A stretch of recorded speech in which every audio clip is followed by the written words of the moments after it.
Boas palavras, poesias e reflexões. Estamos iniciando o ano com os nossos sonhos de transformação do mundo, com o nosso desejo de bem para a humanidade toda e saudamos a todos os que nos acompanham aqui no nosso canal, no Paz e Bem, no canal da Associação Brasileira de Pedagogia Espírita. E hoje nós vamos falar sobre um tema bem interessante, bem, digamos, pouco usual no mundo contemporâneo. O silêncio, né? A voz do silêncio, se é que o silêncio tem voz. Qual a necessidade do silêncio? O que pode nos proporcionar o silêncio? O que é o silêncio? E mais do que isso, há silêncios positivos e há silêncios negativos. Eu quero pensar, em primeiro lugar, na maioria dos centros espíritas kardecistas tem uma plaquinha chamada "O silêncio é uma prece". Em geral, essa placa chega a me irritar. Por quê?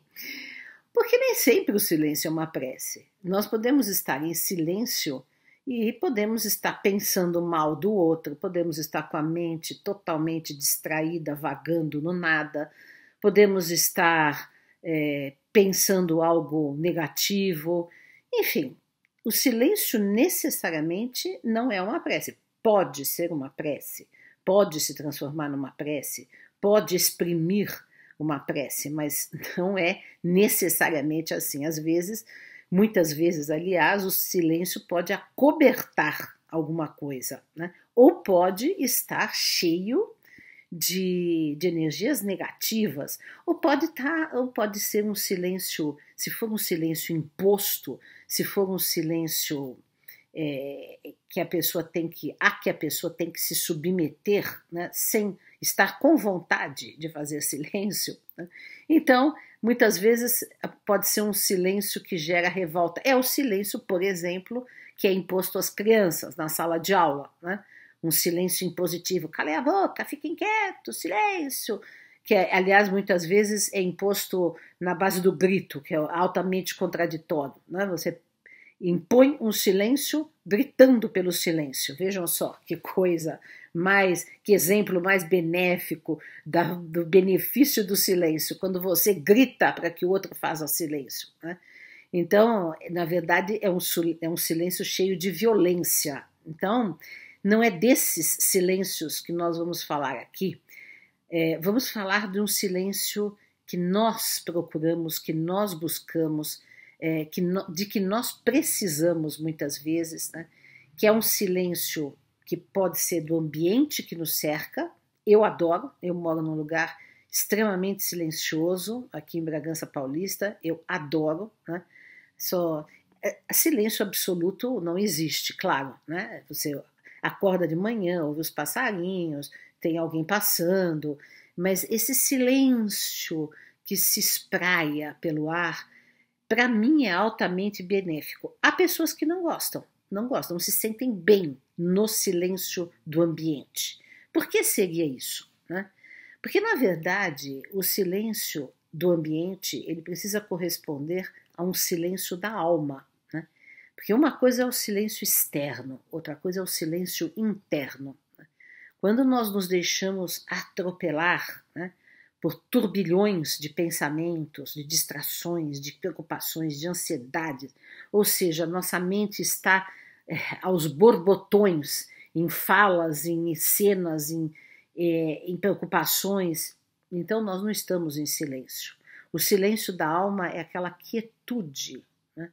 Aquela serenidade, aquele silêncio interno, em que nós nos sentimos ao mesmo tempo esvaziados e preenchidos, ao mesmo tempo aquietados, né? Mas aquecidos. Então, este é o silêncio, digamos assim, que é o silêncio benéfico, mas isso exige, né, muitos anos de concentração, de oração, de meditação, de comunhão com a natureza, porque também esse silêncio se espraia muito pela natureza. A natureza não é silenciosa no sentido dela não ter sons, pelo contrário, ela tem muitos sons, né? Os passarinhos, os insetos, o mar, o vento, o farfalhar das árvores, tudo isto, né? São sons da natureza, mas eles, pelo menos para mim e para muita gente, esses sons da natureza provocam um silêncio interno. Até o cair da chuva, né, num dia nublado e aquela chuva caindo que a gente ouve, dá um aconchego se a gente está dentro de casa, tranquilo, lendo um livro, trabalhando, cozinhando, fazendo um chá. Então, essas coisas que aquietam a alma é que eu chamo de silêncio, né? Que tem uma voz, né? Ou seja, que tem uma voz interna. Para fazer poesia é preciso silêncio, para escrever é preciso silêncio, né? Para sentir o outro, para olhar o outro, para olhar no olho, é preciso silêncio. Aliás, eu sempre penso e digo, já experimentei diversas vezes isto, né? Que a maior prova de comunhão com outro ser humano, seja ele quem for, é você poder estar em silêncio com o outro e se sentir à vontade. Você não está o tempo todo falando compulsivamente. Aliás, a coisa que mais fere o silêncio da alma, o silêncio da mente, é a fala compulsiva. Há muita gente que tem fala compulsiva. Há um texto maravilhoso da Eliane Brum falando sobre isso, sobre a fala, o que a fala compulsiva nos suga de energia, né? Aquelas pessoas que não param, que mal respiram para falar e quando você vai abrir a boca elas continuam, né? E se elas ouvem alguma palavra que você diz no meio, é porque escapou um segundo para ela respirar, mas logo ela não ouve, ela não escuta, ela não assimila, ela está, né, naquele auto-hipnose, né, de estar falando sem parar para si mesma, de si mesma, né, sem estar em comunicação real com o ambiente. Então, isso, por exemplo, é uma das coisas que mais ferem o silêncio, né? Eu acho também uma coisa que, para mim, aos 60 anos, mas desde que eu tinha 13, 14 eu não gostava, né, essas baladas, né, que você não consegue nem falar, nem conversar, nem estar com o outro, né? Quer dizer, porque é um barulho tão grande, geralmente de música de qualidade duvidosa, mas mesmo que a música fosse boa, né, a música tem que ser numa tonalidade agradável, aconchegante. Isso que perturba a alma, perturba a cabeça, na verdade faz com que a pessoa se anestesie, né? É um anestésico. A pessoa não pensa mais, né? Muitas dessas músicas, aliás, eu ouço dizer que só vai com droga. A técnico, por exemplo, techno music, né? Algumas pessoas dizem que só vai com droga, né? Que a pessoa só consegue ouvir com droga, porque fica sempre naquela batida, sempre a mesma coisa repetidamente, né? Só vai com algum tipo de droga que faz com que a pessoa saia fora, se dissocie, né? Então, eu acho que todas essas agressões aos ouvidos e à mente, elas nos esvaziam, elas nos tiram, nos arrancam da possibilidade de um silêncio saudável, ou de um costume de silêncio saudável. É que nós devamos viver como monges trapistas que fazem voto de silêncio, não é isso? Não. Eu gosto muito de falar, eu gosto muito de ouvir música, a gente gosta de conversar, conversas animadas, saudáveis, festa, tudo, música, sons da natureza, tudo isso é bom, né?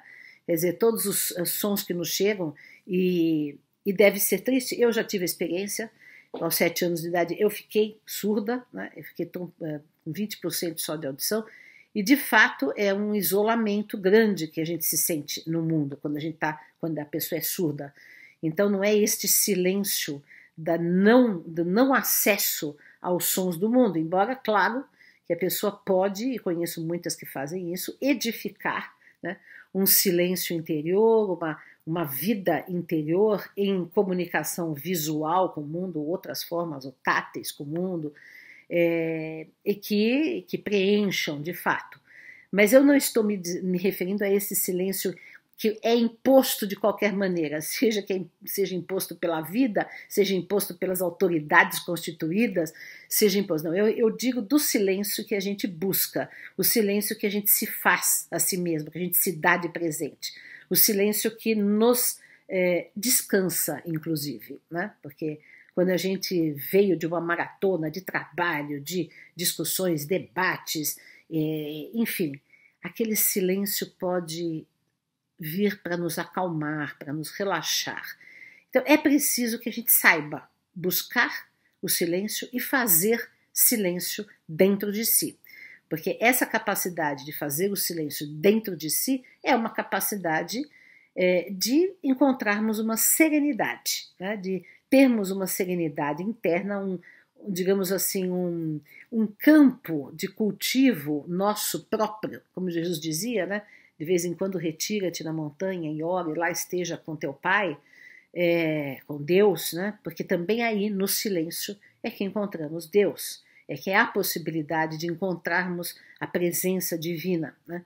A presença divina pode ser sentida no silêncio da mente, né? Podemos estar ouvindo uma música, podemos estar ouvindo o vento farfalhar, o mar, as ondas do mar, mas dentro de nós, para sentirmos Deus, é preciso ter um silêncio profundo. Aliás, lembremos da música genial, divina do Gilberto Gil, Se Eu Quiser Falar com Deus, tenho que calar a voz, né? Ele começa assim, né? Então, se eu quiser falar com Deus, tenho que fazer silêncio interno, né?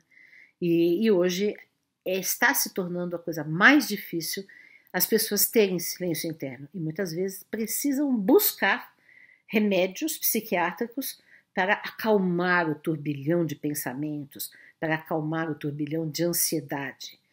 Mas seria possível, é possível, se nós aprendêssemos, se nós treinássemos desde crianças a meditação, a oração, a concentração, a respiração, a conexão com a natureza, seria possível que todos atingissem, pudessem usufruir desse silêncio interno sem necessidade de nenhum tipo de droga, seja lícita ou ilícita, né? Porque a questão é a mesma, assim, a pessoa não consegue, né, estar sóbria e serena, bem e silenciosa. Isso não, aqui não vai nenhum julgamento moral disso tudo, é uma condição da nossa sociedade que é um turbilhão, né, de assédios. Nós somos assediados constantemente pelas mídias, pelo WhatsApp, o tempo inteiro aquele bombardeio de informações, de chamados, de propaganda, de problemas, e que isso acaba por perturbar as pessoas, e elas não têm recursos, muitas vezes, para sair fora, né, e se estruturar internamente para não ser arrastada e consumida por esse turbilhão de informações, de assédios, de estímulos, enfim, né, de sons, de tudo que nos atinge hoje na sociedade contemporânea, né? Então, precisamos ir ao campo, precisamos ir ao mar, precisamos olhar as montanhas, precisamos sentir a nós mesmos dentro de nós em silêncio. E, claro, não poderia deixar aqui hoje de compartilhar com vocês 3 poesias, né? Que são sempre muito bonitas, as poesias. Então, uma delas eu vou começar falando, não é nem uma poesia, é um trechinho, uma frase, um parágrafo do Mário Quintana, que fala isso assim: os poetas não são azuis nem nada, como pensam alguns superficiosos, nem sujeitos a ataques súbitos de levitação. O que eles mais gostam é estar em silêncio, um silêncio que subjaz a qualquer escapes motorísticos e declamatórios, um silêncio, este impolúvel silêncio em que escrevo e em que tu me lês, ou seja, para escrever e ler poesia, ou seja, para dar vazão à nossa interioridade e também para entrar em comunhão com a interioridade do outro, é preciso do silêncio. E essa poesia muito linda da Conceição Evaristo, da calma e do silêncio. Quando eu morder a palavra, por favor, não me apressem, quero mascar, rasgar entre os dentes a pele, os ossos, o tutano do verbo, para assim versejar o âmago das coisas. Quando meu olhar se perder no nada, por favor, não me despertem. Quero reter no adentro da íris a menor sombra do ínfimo movimento. Quando meus pés abrandarem na marcha, por favor, não me forcem. Caminhar para quê? Deixe-me quedar, deixe-me quieta na aparente inércia. Nem todo viandante anda estradas, há mundos submersos que só o silêncio da poesia penetra. Nossa, que bonito, não? Muito lindo. E agora, para terminar, uma poesia de minha autoria, que se chama Silêncio, está aqui no livro Luas Vermelhas.